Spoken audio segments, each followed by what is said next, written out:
Друзья, мы движемся в сторону 42-й школы. Так, сейчас машину пропустим.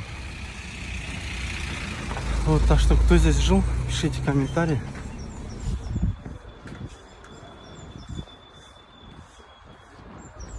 Ну, здесь много, да, строений, друзья. Так, я здесь, если не ошибаюсь, вон как раз Балтику я вижу. Кафешка была. И вот видите, рядом, да, построили торговый центр.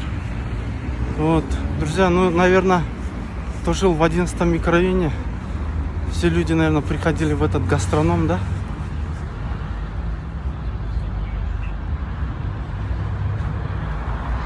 Вот, так что, друзья, пишите комментарии, кто здесь жил раньше.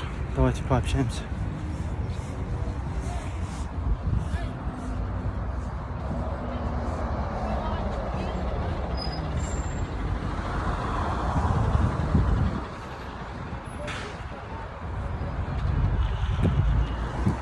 Все, давайте.